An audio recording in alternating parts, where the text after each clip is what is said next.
सर्वस्य योगमाया समावृतः मूढोऽयं नाभिजानाति लोको मामजमव्ययम् नाहं प्रकाश सर्वस्य योगमाया समावृतः मूढोऽयं नाभिजानाति लोको मामजमव्ययम् रहस्यों की छाया में छिपा अंतिम ज्ञान निशब्द आकाश में गीत एक अनजान रहस्यों की छाया में छिपा अंतिम ज्ञान निशब्द आकाश में गीत एक अनजान अज्ञात के गर्भ से उठे अनसुलझान स्वर अंधकार के मौन में जगे अनंत निर्झर मन में है उलझन भरी पर हृदय में आशा खिली एक संकेत गूंज रहा अब है अंतिम घड़ी अंतिम घड़ी अंतिम घड़ी अंतिम घड़ी रहस्यांतर अंतिम अध्याय का संचार रहस्यांतर सुनो परमात्मा की पुकार रहस्यांतर अंतिम अध्याय का संचार रहस्यांतर सुनो परमात्मा की पुकार।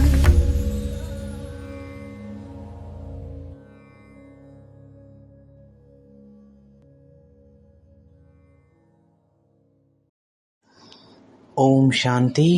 அவ்யக்தவாணி பட்டியில் இன்றைக்கி எபிசோட் 22 ரகசியாந்த கடைசி அத்தியாயம்.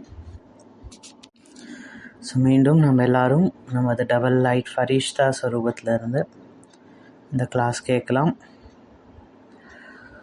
ஒரு ஊரில் ஒருத்தர் இருந்தாராம். அவருக்கு தெரிஞ்ச ஒரு ஜோஷியர்கிட்ட போய் அந்த ஜாதகம் பார்க்குறார். அவர் என்ன சொல்கிறாருன்னா, உங்களுக்கு இன்னும் 2 நாள் தான் இருக்குது, 2 நாள் கழிச்சு சாயந்தரம் இத்தனை மணிக்கு இறந்துருவீங்க. ஏன்னா அவர் அதுக்கு முன்னாடி நிறைய ட்ரீட்மெண்ட் பார்த்துட்டு இருந்தார். அது எதுவும் சரியாகாது, நீங்கள் இறந்துருவீங்க அப்படின்னு. சரின்னு இவரும் அதை ஆழமாக நம்ப ஆரம்பிச்சிட்டார். இவர் அதுக்கு ரெடி ஆகிட்டார். 2 நாள் கழிச்சு என்ன ஆகுது, சாயந்தரம் அந்த மாதிரி அவர் சொன்ன 6 மணிக்கு படுத்துடுறார். பெட்டில் நான் இப்போ இறந்துருவேன் அப்படின்னு. 6 மணி ஆகிடுச்சு. அவர் நம்பிட்டார், நான் இறந்து போயிட்டேன் அப்படின்னு. ஆனால் அவர் இன்னும் இறக்கலை. அவங்க வீட்டில் உள்ளவங்க எல்லோரும் சொல்கிறாங்க, என்னாச்சு எந்திரிங்க, நீங்கள் ஒன்றும் இறக்கலை அப்படின்னு. அவர் சொல்கிறாரு, இல்லை நான் இறந்துட்டேன் அப்படின்னு. அடுத்த நாள் டாக்டரை கூப்பிட்றாங்க. டாக்டர் அவர்கிட்ட சொல்கிறாரு, நீ இறக்கலப்பா, உயிரோடு தான் இருக்கு அப்படின்னு. அவர் சொல்கிறாரு, இல்லை டூ லேட் ஆயிடுச்சு, நான் இறந்து போயிட்டேன், ஒன்றும் பண்ண முடியாது அப்படின்னு. சரி, இவருக்கு எப்படி புரிய வைக்கிறது அப்படின்னு சொல்லிட்டு டாக்டர்கிட்ட என்ன சொல்கிறாருன்னா, சரிப்பா, அதாவது இறந்தவங்க உடம்புல ரத்தம் உறைஞ்சி போயிடும். அவங்கள நீங்கள் வெட்டினீங்கன்னா ரத்தம் வராது, தண்ணியாக தான் வரும். அதனாச்சும் நீ நம்புறியா அப்படின்னு. அதை நான் நம்புகிறேன் அப்படின்னு. அப்போ அவங்கள்ட்ட சொன்னாங்களா, வாங்க இந்த கண்ணாடி முன்னாடி நில்லுங்க. அவர் சொன்னால், நான் தான் இறந்து போயிட்டேனே, நான் எப்படி கண்ணாடி முன்னாடி நிற்க முடியும் அப்படின்னு. சரின்னு ஒரு 2 பேரை வச்சு அவரை வலுக்க டைமாக எழுத கொண்டாந்து கண்ணாடி முன்னாடி நிற்க வச்சாங்க. அப்புறம் அந்த டாக்டர் ஒரு சின்னதாக ஒரு கத்தி எடுத்து அவர் கையில் லைட்டாக ஒரு கீரல் போட்டார். ரத்தம் தான். அப்போ அந்த டாக்டர் சொன்னாராம், பாரு உன் கையில் இப்போ ரத்தம் வருது, நீ இறந்து போயிட்டா அப்படியே ரத்தம் வரும், நீ உயிரோடு இருக்க, அதனால தான் ரத்தம் வருது அப்படின்னு. இப்போ நான் நீ நம்புறியா உயிரோடு இருக்க அப்படின்னு. அப்போ அவர் சொன்னாராம், அதாவது நான் நம்ப மாட்டேன். நான் இவ்வளோ நாள் ஒரு வேளை ஏதோ ஒரு தப்பான புரிதலில் இருந்திருக்கேன் போல இருக்குது. அதாவது இறந்தவங்க உடம்புலேருந்து ரத்தம் வராது அப்படின்னு நினச்சிட்டு இருந்தேன். ஆனால் இல்லை, இப்போ நான் அந்த பிரம்மையிலேருந்து வெளியே வந்துட்டேன். இறந்தவங்க உடல்லேருந்தும் ரத்தம் வரும் அப்படின்னு. அதாவது சில பேர் ஒரு தவறான தாரணையை அந்த மாதிரி பிடிச்சி வச்சுருக்காங்க அவங்க வாழ்க்கையில். அவங்கள்ட்ட நீங்கள் என்ன சொன்னாலும் அதை வேறு மாதிரி தான் எடுத்துக்கிறாங்க. ஸோ அந்த மாதிரி ஆட்களுக்கு நீங்கள் எவ்வளோ தான் சொல்லி புரிய வைங்க, என்ன தான் காமிச்சாலும் அவங்க ஏற்றுக்க மாட்டேங்கிறாங்க. அவங்க அவங்க தாரணைக்கு ஏற்ற மாதிரி தான் எல்லா விஷயத்தையும் பார்க்குறாங்க. எப்படி இவர் வந்து பார்த்தாரோ அந்த மாதிரி இருக்காங்க. ஸோ அது மாதிரி இந்த தவறான தாரணைகள், இந்த சன்ஸ்கார், சுபாவம், இது வந்து ஒரு ட்ராப் மாதிரி இருக்குது. எல்லா மனிதர்களும் தன்னுடைய ஏதோ ஒரு தவறான சன்ஸ்காரம், பழக்கத்துக்கு வந்து அடிமையாக இருக்காங்க. அவங்களே வந்து அவங்கள அந்த ஜெயிலில் போட்டு வச்சுருக்காங்க. அவங்களுக்கு என்ன தான் சொன்னாலும் அவங்களுக்கே தெரியுது இந்த மாதிரி இது பண்ணக்கூடாது, இது பண்ணால் இவ்வளோ நஷ்டம் அப்படின்னு. இருந்தாலும் அதுலேருந்து அவங்க வெளியே வர முடியாமல் இருக்காங்க. ஸோ அதனால் இன்றைக்கி அவ்வியக்தவாணியில் கூட பாபா இந்த விஷயத்த சொல்கிறாரு. ஏன்னா இவ்வளோ ஜென்மமாக நமக்கு என்ன ப்ராக்டிஸ் இருந்தது, சத்தத்தில் வர்றதில் தான் ப்ராக்டிஸ் இருந்தது. சத்தத்தில் வர்றது அப்புறம் சாப்பாடுக்கான அந்த ப்ராக்டிஸ் தான். அது வந்து பக்காவாயிடுச்சு. இப்போ பாபா என்ன சொல்கிறாரு, சத்தத்துக்கு அப்பாற்பட்டு போகணும் அப்படின்னு பாபா சொல்கிறார். அப்போ சத்தத்தில் எதெல்லாம் வந்துடும்? ஸோ அப்போ சத்தத்தில் எதெல்லாம் வந்துடுது? பேசுகிறது, பாஷன் கொடுக்கறது, பாட்டு, கவிதை, ஆர்கியூமெண்ட் பண்ணுறது, இதெல்லாமே வந்து சத்தத்தில் வந்துடுது. சுற்றி நாலாபுறமும் நம்மளை சுற்றி பார்த்திங்கன்னா சத்தமே தான் இருக்குது. ஆனால் பாபா என்ன சொல்கிறாரு, உங்கள் ஆத்மாவோட மூல சுபாவம் வந்து சாந்தி. ஸோ அதனால் நம்மளோட பயணம் வந்து சவுண்டுலேருந்து சைலன்ஸ் நோக்கி, சத்தத்துலேருந்து அமைதி நோக்கி நம்ம பயணம் இருக்குது. ஆனால் நம்மளோட பழக்கம் எப்படி இருக்குது? இவ்வளோ ஜென்மமாக சத்தத்தில் இருக்கிறதுக்கான பயிற்சி தான், அந்த பேசுகிறதுக்கான பயிற்சி தான் இருக்குது. அந்த சத்தத்தில் வர்றதுக்கான பயிற்சி தான் நல்லா பக்காவாக இருக்குது. நம்ம வாயால் எதுவும் சொல்லட்டினா கூட என்ன ஆகுது, மனசில் ஏதோ பேசிக்கிட்டே இருக்கும், மனசில் ஏதோ வளரிக்கிட்டே இருக்கும், மனசுக்குள்ளார ஏதோ ஒரு வேஸ்டான சத்தம் ஓடிக்கிட்டே இருக்குது. ஒவ்வொரு மனிதர்களும் எதில் வந்து இன்றைக்கி வந்து மாட்டிகிட்டு இருக்காங்கன்னா அது தேவையில்லை, ஆனால் அதில் போய் அவங்க மனசை மாட்ட வச்சிட்டு இருக்காங்க. அதில் போய் மாட்டிக்கிறதே அவங்க சன்ஸ்காரமாக இருக்குது, அவங்களோட சுபாவமே அதான் இருக்குது, தேவையில்லாத விஷயத்தில் போய் மாட்டிக்கிறது. புத்தர் வந்து அவங்க சிஷ்யர்கிட்ட சொன்னாங்களாம், ஒரு கிராமத்தில் ஒரு மனிதர் இருந்தார். அவர் என்ன பண்ணார், காலையில் எந்திரிச்சிட்டு அங்கேருந்து மாடு போகும்ல, அந்த மாடை எண்ணிட்டு உட்காந்துருப்பாரோ. சாயந்தரம் என்ன மாடு வருதோ அதை எண்ணிட்டு உட்காந்துருப்பாரோ. காலையில் எத்தனை மாடு போகுது, அந்த கிராமத்துலேருந்து எவ்வளோ போகுது, எத்தனை மாடு வருது, அதை எண்ணிட்டு உட்காந்துருப்பாரோ. அப்போ ஒருத்தவங்க அவங்கள்ட்ட கேட்டாங்களா, இந்த மாடு வந்து உங்களோடதா? அவர் சொன்னார், இல்லை, இது வந்து என்னோடது இல்லை. அவர்கிட்ட கேட்டாங்க, இது உங்கள் மாடானா? இது என்னோட மாடு கிடையாது. அப்புறம் கேட்டார், அப்புறம் ஏன் அதை போய் எண்ணிகிட்ருக்க, உனக்கும் அதுக்கும் சம்மந்தமே இல்லை, அப்புறம் ஏன் போய் அதை எண்ணிகிட்ருக்க அப்படின்னு. ஏன்னா அது வந்து அவரோடது இல்லை, வேறு யாரோ அந்த கிராமத்தில் உள்ளவங்களோட மாடு, அது போயிட்டு வந்துட்டுருக்கு, அதை உட்காந்து இவர் எண்ணிகிட்ருக்கார். ஸோ அப்போ நம்மளும் என்ன பண்ணுறோம், முழு வாழ்க்கை இதிலே போயிடுது. மற்றவங்க என்ன பண்ணாங்க, மற்றவங்க என்ன சொன்னாங்க, மற்றவங்க என்ன சாப்பிட்டாங்க, என்ன பண்ணுறாங்க, முழு வாழ்க்கையிலையும் மற்றவங்களோட அக்கௌண்ட்டை நம்ம வச்சுக்கிட்டு இருக்கோம். வாழ்க்கை அப்படி போயிட்டுருக்கு, நம்ம முழு வாழ்க்கை. மற்றவங்கள்கிட்ட நமக்கு என்ன இது, மற்றவங்க எவ்வளோ பாவம் செஞ்சாங்க, மற்றவங்க என்ன புண்ணியம் செஞ்சாங்க, அவங்க என்ன சொன்னாங்க, இவங்க என்ன சொன்னாங்க, அவங்க பாவம் செய்கிறாங்களா, புண்ணியம் செய்கிறாங்களா, அவங்க நிந்தனை செய்கிறாங்களா, நல்ல கர்மம் செய்கிறாங்களா, தீய கர்மம் செய்கிறாங்களா, அதை பற்றி உங்களுக்கு என்ன? நீங்கள் வந்து உங்கள் வேலையை பாருங்கள். இது எப்படி இருக்குன்னா, அந்த பையன் பண்ண மாதிரி தான் இருக்குது, மற்றவங்களோட மாட்டை எண்ணிட்டு உட்காந்துருக்கிற மாதிரி. எத்தனை மாடு போச்சு, எத்தனை மாடு வந்தது, சாயந்தரம் எத்தனை மாடு வருது, அந்த மாதிரி தான் இருக்குது. அதனால் உங்களுக்கு என்ன, இதனால் உங்களுக்கு என்ன பயன், என்ன பிரயோஜனம்? ஒரு பிரயோஜனமும் கிடையாது. சும்மா வெட்டியாக தான் உட்காந்து அதை எண்ணிக்கிட்டு இருக்கோம். ஸோ அதனால் இந்த நேரம் வந்து ரொம்ப வேல்யூபலானது, டைம் வந்து ரொம்ப வேல்யூபலானது. ஸோ இதில் உள்ள ஒவ்வொரு செகண்டும், ஒவ்வொரு நேரமும் ஆத்ம உன்னத்திக்காக, உங்களை பார்த்துக்கிறதுக்காக தான். என்னுடைய எந்த சன்ஸ்காரம் என்னை கீழே இழுக்குது, எந்த சன்ஸ்காரம் வந்து என்னை வேஸ்ட் பக்கம் கூட்டிகிட்டு போகுது, நெகட்டிவ் பக்கம் கூட்டிகிட்டு போகுது, விகாரத்து பக்கம் கூட்டிகிட்டு போகுது, எந்த சன்ஸ்கார், எந்த நினைவு என்னை விகாரத்தை தூண்டி விடுது, எந்த எனக்குள்ளார இன்னும் விகாரம் இருக்குது, என்ன வாசனை இருக்குது, அந்த போகின் ஸ்மிருதி இருக்குது, எனக்குள்ளாரே செய்ய வேண்டியது எவ்வளோ வேலை இருக்குது. இப்போ ஏன் நான் போய் மற்றவங்கள பார்த்துட்டு ஏன் உட்காந்துருக்கிறோம்?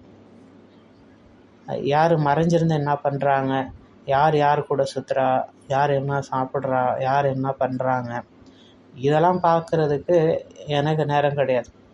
மற்றவங்களோட பாவத்தை பார்க்குறது, புண்ணியத்தை பார்க்குறதுனால நம்ம பாவம் குறையுமா? இல்லை. மற்றவங்கள பார்க்குறதுனால மற்றவங்க என்ன பாவம் பண்ணுறாங்க, மற்றவங்க என்ன புண்ணியம் பண்ணுறாங்க, அதை பார்க்கறதுனால ஏன் சம்ஸ்காரம் மாறிடுமா? மாறாது. இப்போ பகவானே என்ன சொல்கிறாருன்னா, அவரே சொல்கிறார், எல்லாருமே வசமாக இருக்காங்க, எல்லாருமே வசிபூத்தாக இருக்காங்க.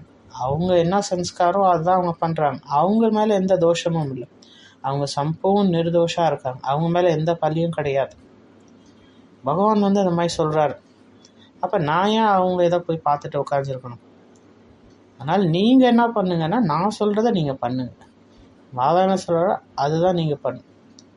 நீங்கள் எதுக்காக இந்த பூமியில் வந்தீங்களோ அதை செய்யுங்க. எதுக்காக பதுமனுக்கு வந்தீங்களோ, எதுக்காக பாபா பந்தி ஆனீங்களோ அதை தான் நம்ம செய்யணும்.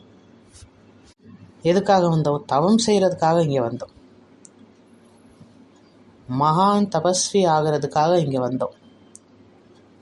நம்ம தபஸ்யா மூலியமாக இந்த உலகத்தை தூய்மையாக்குறதுக்காக இங்கே வந்திருக்கோம். ஈவன் நம்மளோட சேவை, என்னோட சேவை இருந்தால் கூட அதுலேயும் நான் அவ்வளோ பிஸியாக இருக்கக்கூடாது. என்னோட லட்சியத்தையே மறந்துட்டேன், பாபாவே மறந்துட்டேன் அப்படின்னு இருக்கக்கூடாது. எதுக்காக அதையே மறந்து போயிட்டேன் அப்படின்னு இருக்கக்கூடாது.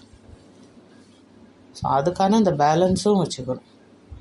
நினைவு மற்றும் சேவைக்கான ஒன்று வெளியில் உள்ள உலகம், அதை அக்ஞானியோட உலகம்னு சொல்கிறோம். இன்னொன்று இங்கே உள்ளார இருக்கக்கூடிய உலகம், இதை ஞானியின் உலகம்னு சொல்கிறோம். ஸோ இந்த மாதிரி 2 இது இருக்குது. ஆனால் இந்த உலகத்துலேயும் நீங்கள் எங்கேயோ மாட்டிக்கிட்டிங்கன்னா அப்போ இதுக்கும் அதுக்கும் வித்தியாசம் இல்லை. இங்கே அதே மாதிரி ஆசை இருக்குது, வெளியில் இருக்கிற மாதிரினா அப்புறம் என்ன பயன்?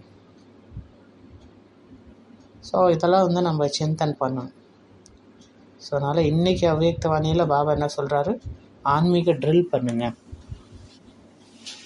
இந்த ஃபைனல் பேப்பர் சிமுலேஷன், மெடிக்கலில் சிமுலேஷன் எக்ஸசைஸ் இருக்கும். மாக் ட்ரில் பண்ணுவாங்க. ஆர்மிலையும் மாக் ட்ரில் பண்ணுவாங்க. திடீர்னு ஏதோ ஒரு இயற்கை சீற்றம் வந்துருச்சு, இல்லை திடீர்னு ஏதோ எதிரி அட்டாக் பண்ணிட்டாங்க, பாம்பு எழுந்துருச்சு, அப்போ நான் என்ன பண்ணணும்? அதுக்கான அந்த மாக் ட்ரில் பண்ணுவாங்க. திடீர்னு நெருப்பு வந்துருச்சு, திடீர்னு பூகம்பம் வந்துருச்சு, அப்போ என்ன பண்ணுறது? பெரிய மாஸ் கேஷுவாலிட்டி வந்துருச்சு, 100 பேஷண்ட் ஒரே நேரத்தில் வந்துட்டாங்க, அப்போ என்ன பண்ணணும்? அதுக்கான ப்ராக்டிஸ் முன்னாடியே பண்ணி வச்சுருப்பாங்க.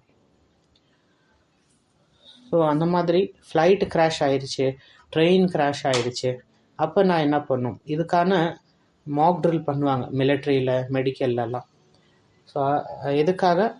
நிஜமாலே நம்ம வாழ்க்கையில் மாதிரி நடந்துன்னா அப்போ நான் என்ன பண்ணணும்? அதுக்காக நம்ம ரெடியாக இருக்கணும்.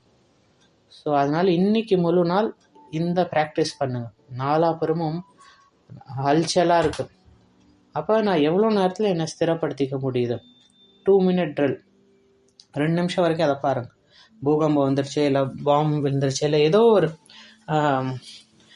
ஒரு பிரச்சனை வந்துருச்சு, புயல், மழை, இயற்கை சீற்றங்கள் ஏதோ ஒன்று வந்துருச்சு. அந்த மாதிரி சூழ்நிலை எவ்வளோ நேரத்தில் நான் என்னை ஒருமுகப்படுத்த முடியுது? ஏன்னா பாபா இங்கே தான் சொல்கிறார். அதாவது நீங்கள் எவ்வளோ நேரம் விரும்புகிறீங்களோ உங்கள் மனசை அந்த இடத்துல நிற்க வைக்கணும். இந்த மொழியில் மட்டும் இல்லை, நிறைய மொழியில் பாபா இந்த விஷயம் சொல்லியிருக்கார். அத்தியில் போகும்போது ரொம்ப அதிகமாக போகும்போது அந்த கடைசிக்கான பயிற்சி பண்ணுங்க. அந்த ப்ராக்டிஸ் அந்த ப்ராக்டிஸை அதிகரிங்க. எல்லாம் முடிஞ்சு போச்சு ஒரு செகண்டில். இப்போ இதுக்கு பின்னாடி ஒரு டீப் சீக்ரெட் இருக்குது. நான் இல்லாத போதும் இந்த உலகம் என்கிட்ட தான் இருந்தது, நான் இருக்கும்போது உலகம் என்கிட்ட தான் இருக்குது. இந்த உலகம் எனக்காக ஒன்றும் எங்கிட்ட இல்லை. இன்றைக்கி நான் உயிரோடு இருக்கேன், உலகம் எங்குது. நாளைக்கு இல்லைனாலும் உலகம் எங்கிட்ட தான் இருக்கும். யாருக்காவது ஏதாவது நஷ்டம் இருக்கா? இல்லை. மாடு வந்துட்டுருக்கும், மாடு போயிட்டுருக்கும், எருமை மாடு வந்துட்டுருக்கும், எருமை மாடு போயிட்டே இருக்கும். அதை போய் ஏன் நம்ம கணக்கு வச்சுக்கணும்? மனிதர் ஹார்ஸ் ரேஸ் பண்ணுறாங்க, அந்த குதிரை மேலே காசு கட்டுவாங்க. இது மனிதர்கள் மனிதர்கள் லைஃப்பில் தான் இந்த மாதிரி நடக்குது. ஆனால் குதிரை வாழ்க்கையில் அந்த மாதிரி நடக்கலை. குதிரை வந்து மனிதனுக்காக காசு கட்டி ஓட வைக்கிறது. அப்படி மனிதன் ஓடுனா கூட குதிரை வந்து பார்க்காது. ஆனால் நமக்கு தான் இன்ட்ரெஸ்ட் இருக்குது குதிரை ஓடுறத பார்க்கறதுல. எவ்வளோ இடத்துல நம்மளை வந்து மாட்ட வச்சுருக்கோம். சேவையே வந்து மாட்டிக்கக்கூடிய விஷயமா ஆயிடுச்சு. யார் வெறும் சேவைக்காக ஓடிட்டுருக்காங்களோ அவங்க வந்து என்ன பண்ணுறாங்க, சூக்ஷ்மமாக பார்க்கும்போது அதில் வெளிமுகம் தான் அதிகமாக இருக்குது. அதில் வந்து ஜஸ்ட் ஷோ ஆஃப் தான் இருக்குது. ஸோ அதில் வந்து யாருக்கும் எதுவும் அனுபவம் ஏற்படல. சொல்கிறவங்களுக்கும் இந்த அனுபவம் இல்லை, கேட்குறவங்களுக்கும் அனுபவம் இல்லை. ஸோ அந்த மாதிரி இருக்கக்கூடாது. ஸோ இப்போ எந்த சேவை செஞ்சிட்ருக்கோமோ அதில் தான் நம்ம வந்து ஈகோயிஸ்டிக்காக இருக்கோம். அதையே பிடிச்சிக்கிட்டே இருக்கோம். அதிலே அகங்காரம் வந்து திருப்தி ஆகிடுது. நான் வந்து ரொம்ப சேவை செஞ்சிட்டேன் அப்படின்னு. எல்லாத்தோட பெரிய சேவைனாது நம்ம ஸ்திதியை உயர்ந்ததாக வச்சுக்கிறது. இதோட பெரிய வேறு எந்த சேவையும் இல்லை. நம்மளுடைய தூய்மையை வந்து ரொம்ப உயர்ந்த ஸ்திதியில் கொண்டு போகிறது. கனவுல கூட அந்த இதாகிடக்கூடாது. யார் நம்மளை பார்க்கலையோ அப்பையும் நம்ம வந்து தூய்மையை வந்து இழந்துடக்கூடாது. எப்பயுமே தூய்மை வந்து நல்லா இருக்கணும். அதாவது நீங்கள் செய்கிற சேவை மூலயமா இதெல்லாம் தூய்மையெல்லாம் நல்லா இருக்குது, ஸ்திதி நல்லா இருக்குன்னா அது உண்மையான சேவை. சேவை மூலயமா அவங்க ஸ்திதி டிஸ்டர்ப் ஆகுது, மனநிலை டிஸ்டர்ப் ஆகுதுன்னா அது சேவைன்னு சொல்ல முடியாது. அது ஜஸ்ட்டு வந்து ஒரு ஷோ ஆஃப் தான். அது வார் முக்தா தான். அது வந்து ஒரு சத்தம்தான். அதை வந்து உண்மையான சேவைன்னு சொல்ல முடியாது. ஸோ அந்த மாதிரி சேவை நம்மளை கீழே தான் கொண்டு வருது, நம்ம ஸ்திதியை. நம்ம என்ன நினைக்கிறோம், நம்ம இவங்களுக்கு உதவி பண்ணிட்டோம், அவங்களுக்கு உதவி பண்ணிட்டோம் அப்படின்னு பெருசாக மனசில் நினச்சிக்கிறோம். அவங்க வந்து என்ன சொல்கிறாங்க, மக்களும் என்கிட்ட வந்து சொல்கிறாங்க, நல்ல வேளை நீங்கள் என்னை காப்பாற்றிட்டீங்க, அதை கேட்டு நான் திருப்தி அடைச்சிட்டேன். அது வந்து ஒரு முட்டாள்தனம். அவங்க வந்து நம்மளை சந்தோஷப்படுத்துறதுக்காக அந்த மாதிரி சொல்கிறாங்க. ஸோ அதனால் ஃபஸ்ட்டு ப்ராக்டிஸ் ஃபைனல் ப்ரேப்பர் ஸ்டிமுலேஷன். அதாவது மனசில் ஒரு சுச்சுவேஷன் க்ரியேட் பண்ணுங்கள். இப்போ இந்த மாதிரி ஆயிடுச்சு, ஒரு சுச்சுவேஷன் இந்த மாதிரி ஆயிடுச்சு, ஒரு பேப்பர் வந்துடுச்சு, அந்த நேரத்தில் நான் என்ன பண்ணுவேன், எப்படி ப்ராக்டிஸ் பண்ணுவேன். பூகம்பம் வந்துடுச்சு, இயற்கை சீற்றம் வந்துடுச்சு, அப்போ மனசில் என்ன எண்ணம் வரணும், ஐயோ போயிட்டோம் அவ்வளோதான் அப்படின்னு வருதா.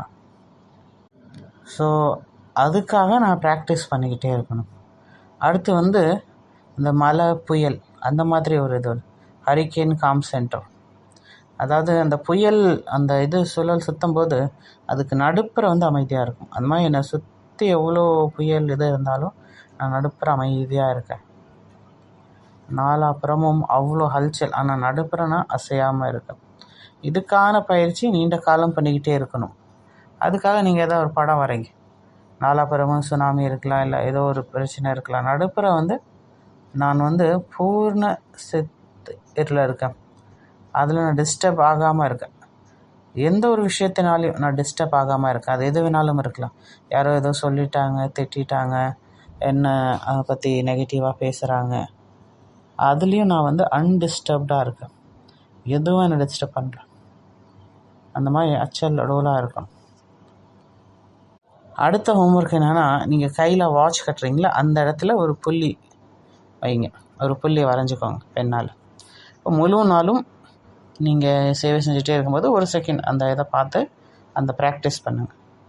இப்போ நான் சத்தத்தில் இருக்கேன், ஒரு செகண்டில் சத்தத்துக்கு அப்பாற்பட்டு போயிட்டேன். இப்போ இந்த உடலில் இருக்கேன், ஒரு செகண்ட் உடலை விட்டு போயிட்டேன்.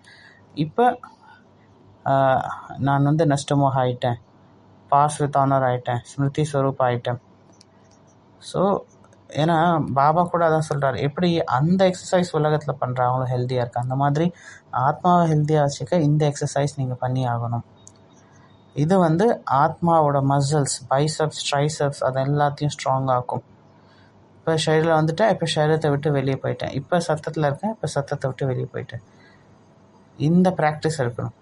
2 ப்ராக்டிஸும் தேவை. சத்தத்துலேருந்து அப்பாற்பட்டு போகிறதுக்கான ப்ராக்டிஸும் தேவை.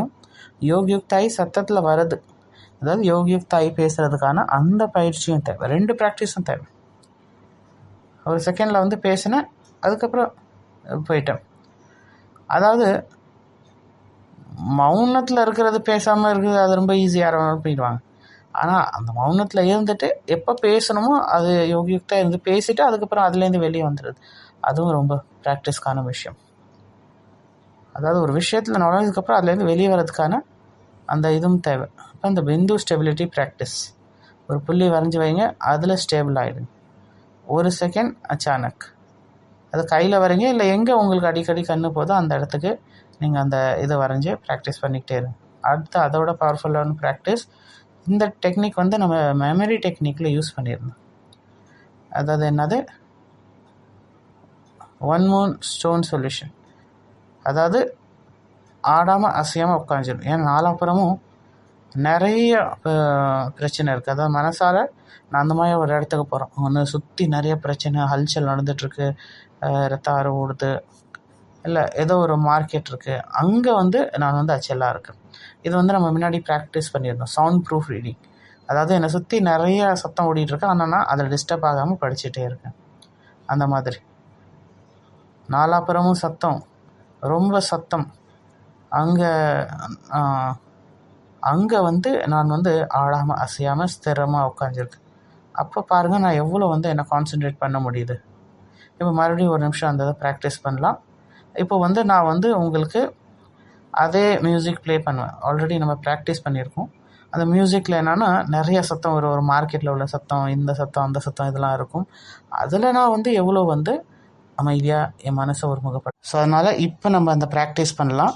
இப்போ நான் உங்கள் எல்லாருக்கும் ஒரு மியூசிக் ப்ளே பண்ணுவேன். அது ரேண்டமான மியூசிக்காக இருக்கும், மார்க்கெட் மியூசிக், இந்த சத்தம் அந்த சத்தம், இதை ஓடும் அது ஓடும். ஆனால் அதில் நான் என்ன ப்ராக்டிஸ் பண்ணணுன்னா, நல்ல ஆத்மாபிமானி ஸ்திதியில் நான் பாபாவுடைய குழந்தை பரந்தாமத்தில் பாபாட்ட போய் டச் பண்ணிட்டு வந்துடணும். உங்கள் கான்சன்ட்ரேஷன் எல்லாம் அந்த பக்கம் தான் இருக்கணுமே தவிர இந்த மியூசிக் பக்கம் வரக்கூடாது. ஸோ இப்போ அந்த மியூசிக் ப்ளே பண்ணுற எல்லோரும் அந்த ஆத்மாபிமானி ஸ்திதியில் இருந்து அதை ப்ராக்டிஸ் பண்ணுங்கள்.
ஸோ அதனால் இது பேர் வந்து அன்மூவ்டு ஸ்டோன் மெடிடேஷன்.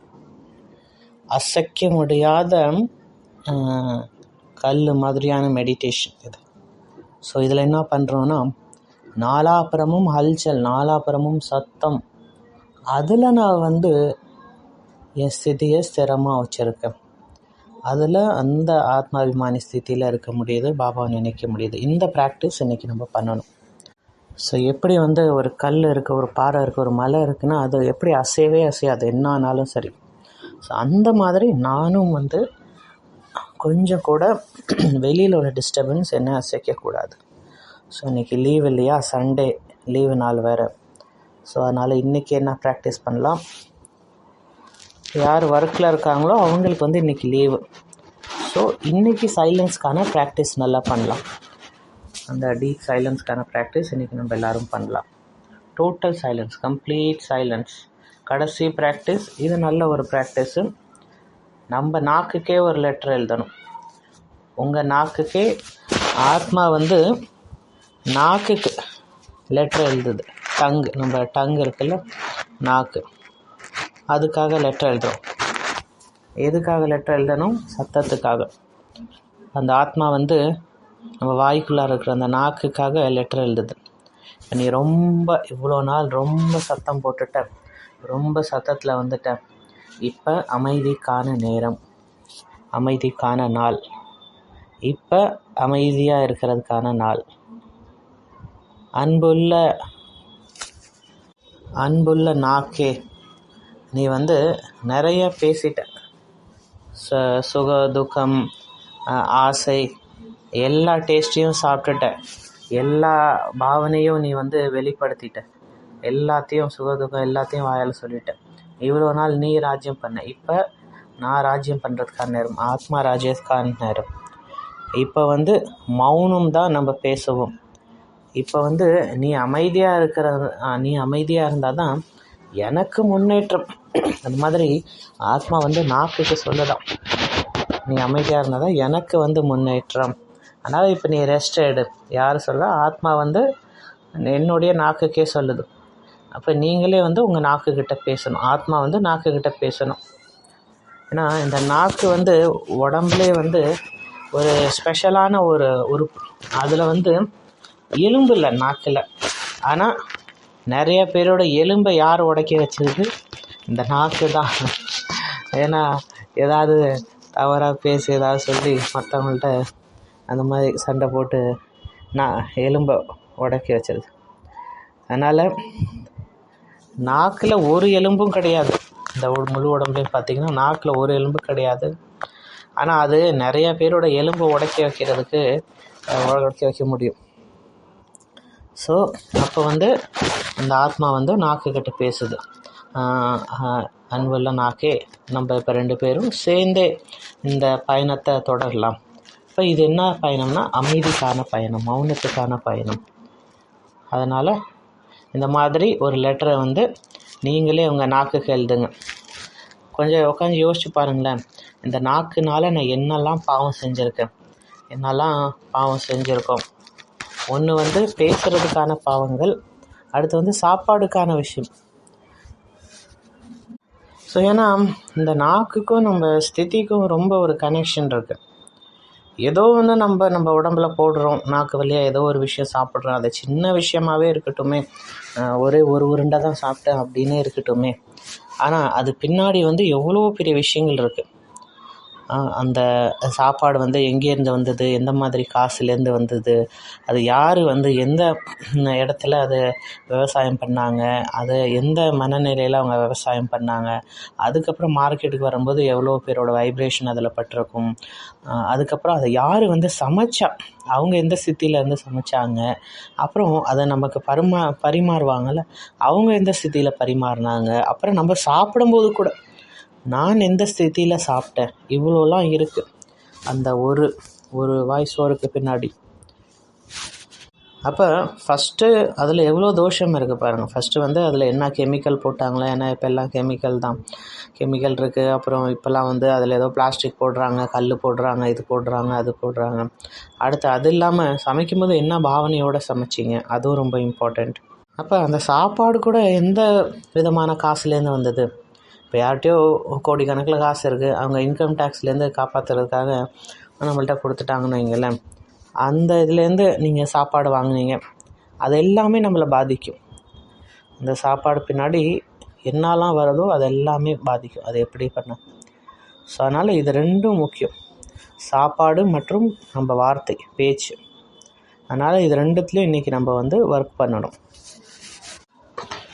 எவ்வளோக்கு எவ்வளோ உடம்பில் வந்து பிராணசக்தி வந்து கம்மியாக இருக்கும், அவ்வளோக்கு அவ்வளோ நோய் அதிகரிக்கும். எவ்வளோக்கு எவ்வளோ பிராணசக்தி உடம்பில் அதிகமாக இருக்கோ அவ்வளோக்கு அவ்வளோ நோய் வந்து கம்மியாக இருக்கும். ஸோ அதனால் இந்த உடம்பை வந்து சக்தியால் நிரப்பணும், பிராணசக்தியால் நிரப்பணும்.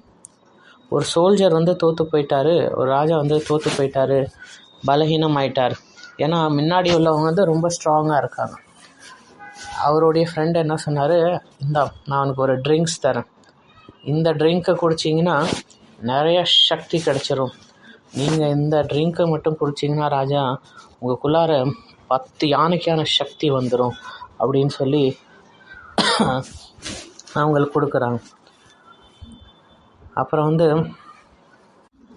அப்புறம் ராஜா வந்து அந்த ட்ரிங்க்கை குடிச்சிட்டு எதிரியை வந்து தூக்கடிச்சிட்டாங்க. அப்போ அந்த எதிரியை வந்து இவங்கள்ட்ட கேட்டாங்க, அப்படி என்ன ட்ரிங்க்கு அந்த ராஜா கொடுத்தீங்க, என்ன பானம் அந்த மாதிரி ராஜா கொடுத்தீங்க, எல்லோரையும் தூக்கடிச்சிட்டாரு அப்படின்னு. இப்போ இவர் சொன்னாராம், அது ஒன்றும் இல்லை, வெறும் தண்ணி தான், அவர் கொடுக்கும்போது அந்த மாதிரி சங்கல்பம் மாட்டி கொடுத்தேன், ஸோ அதனால் அவர் அதை உண்மைன்னு நம்பி அவருக்கு சக்தி வந்துருச்சு அப்படின்னு. அதனால் இன்றைக்கி வந்து இந்த நாக்கு மேலே வேலை செய்யணும். அதில் 2 விஷயம். ஒன்று வந்து பேச்சு, சைலன்ஸ்க்கான ப்ராக்டிஸ், பேசாமல் இருக்கிறதுக்கான ப்ராக்டிஸ். அது வந்து ஜஸ்ட்டு சைலன்ஸில் நான் பேச மாட்டேன் அப்படின்னு சொல்கிறது மட்டும் சைலன்ஸ் கிடையாது. உண்மையிலே அமைதி சைலன்ஸ்னால் என்ன, அதை பற்றி படிக்கணும், அதை பற்றி எழுதணும், அதை பற்றி டீப்பாக சிந்தன் பண்ணணும். அது ரிலேட்டடாக அஃபர்மேஷன்ஸ் க்ரியேட் பண்ணுங்கள்.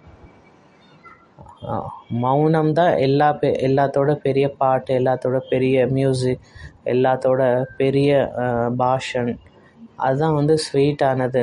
அந்த மாதிரி சைலன்ஸ் ரிலேட்டடாக நிறையா அந்த மாதிரி எஃபர்மேஷன் சவுமான் க்ரியேட் பண்ணும்.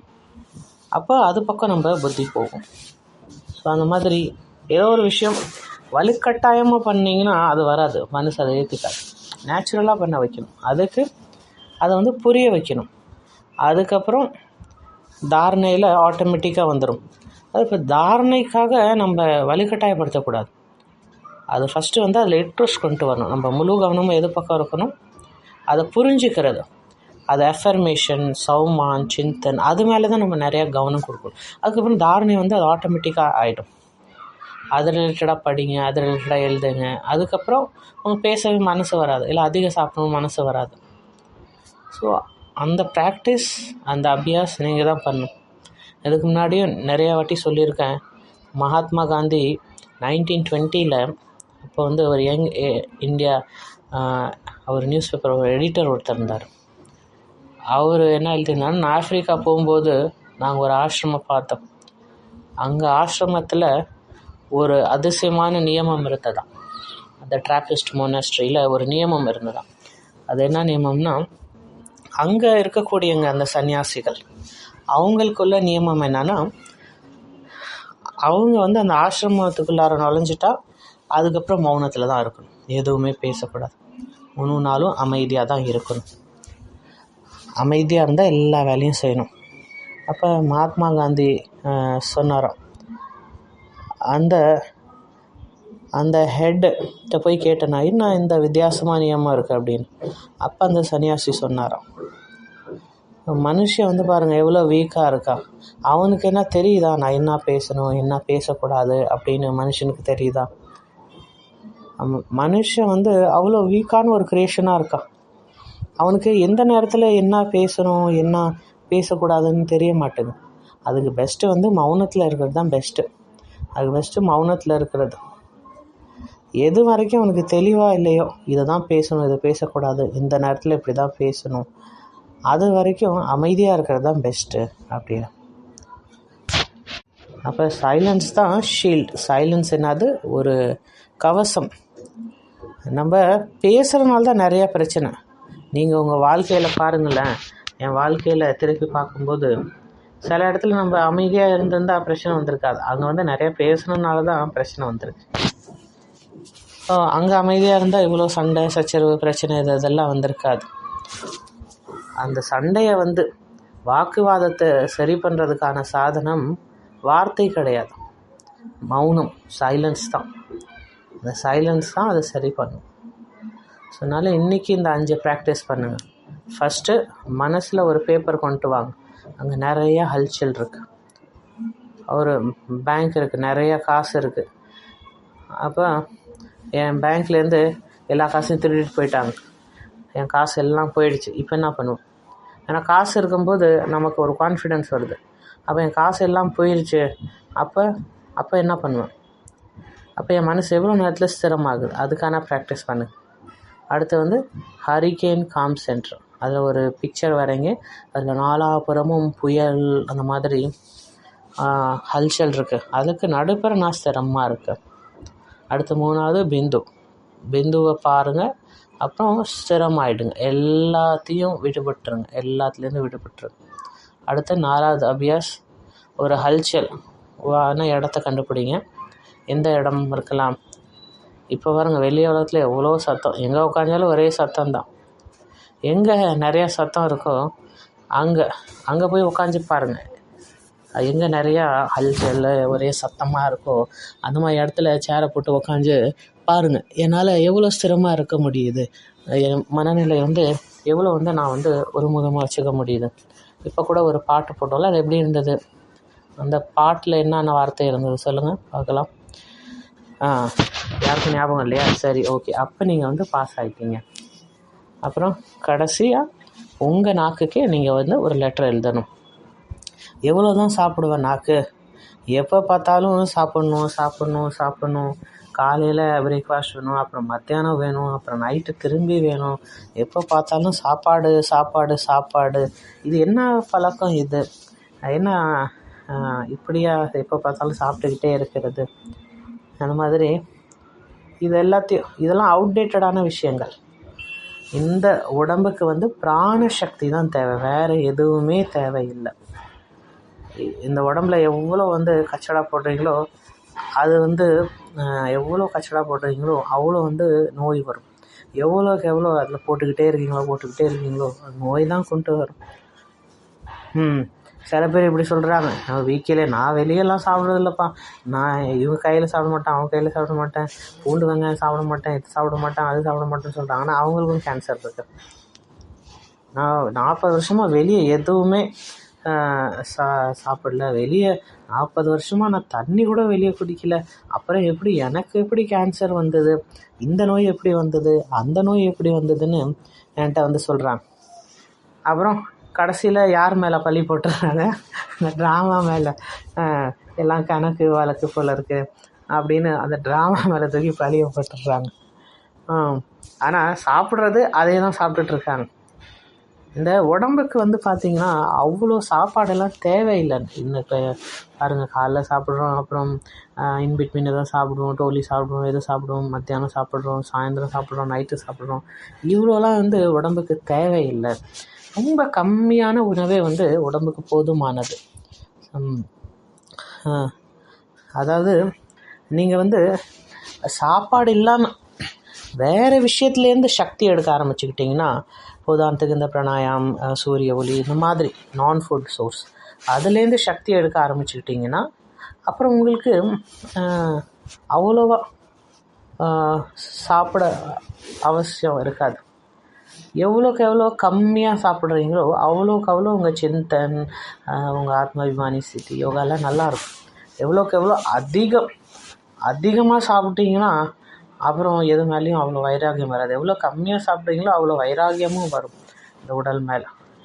எவ்வளோ கம்மியாக சாப்பிட்றீங்களோ அவ்வளோ உங்கள் ஆத்மாபிமானி ஸ்திதி நல்லா சக்திசாலியாகும். அது ரொம்ப ஈஸியாக இருக்கும் ப்ராக்டிஸ் பண்ண அந்த ஸ்திதியில் இருக்க. எவ்வளோ வந்து கம்மியாக சாப்பிட்றோமோ அவ்வளோக்கு அவ்வளோ நம்ம விகாரங்கள், நமக்குள்ளார உள்ள அந்த வாசனா இதெல்லாம் வந்து கம்மியாயிடும். அவ்வளோ வந்து நம்ம பிரம்மச்சரியம், சாப்பாடு எவ்வளோ கம்மியாக இருக்கோ அவ்வளோ பிரம்மச்சரியம் வந்து நல்லா ஜொலிக்க ஆரம்பிச்சிடும், ஸ்ட்ராங்காக ஆகிடும் நம்ம பிரம்மச்சரியம். அப்போ 2 விஷயத்துலேயும் நம்ம வந்து ஒர்க் பண்ணணும். ஒன்று வந்து நம்ம பேச்சு, நம்ம வார்த்தை என்ன பேசுகிறோம், அது இனிமையாக இருக்கா, சௌமானில் இருந்து பேசுகிறோமா, அதுலேயும் நம்ம ஒர்க் பண்ணணும். அடுத்து வந்து சாப்பாடு, அதுலேயும் வந்து நம்ம ஒர்க் அவுட் பண்ணணும். உதாரணத்துக்கு எல்லா சாப்பாடுக்கான சாரம் என்னது? பிராணசக்தி. நம்ம உடம்புக்கு என்ன தேவை? பிராணசக்தி தேவை. அதான் வந்து அதே மாதிரி வாணி, நம்ம வார்த்தைகளின் சாரம் மௌனம். அப்போ ஒரு பக்கம் பிராணசக்தி, ஒரு பக்கம் மௌனத்தின் சக்தி, இந்த 2 சக்தியும் சேர்ந்துருச்சுன்னா என்ன ஆகும் பாருங்கள். ஸோ ஒரு பக்கம் எல்லா கிளாஸு, எல்லா லெக்சரெல்லாம் ஒரு பக்கம் வச்சுருங்க, ஒரு பக்கம் மௌனம் வச்சுருங்க. இதுதான் வந்து ரொம்ப பவர்ஃபுல். அதே மாதிரி ஒரு சைடு வந்து பிராணசக்தி, ஒரு பக்கம் பிராணசக்தி வச்சுருங்க, இன்னொரு பக்கம் எல்லா பிரம்மா போஜனம், எல்லா விதமான சாப்பாடு அதெல்லாம் ஒரு பக்கம் வச்சுருங்க. உங்களுக்கு எதெல்லாம் பிடிச்சிருக்கோ அதெல்லாம் ஒரு பக்கம் வச்சுருங்க. தண்ணி, ஃப்ரூட்டு, சாலடு. ஒரு பக்கம் பிராணசக்தி, ஒரு பக்கம் மௌன சக்தி.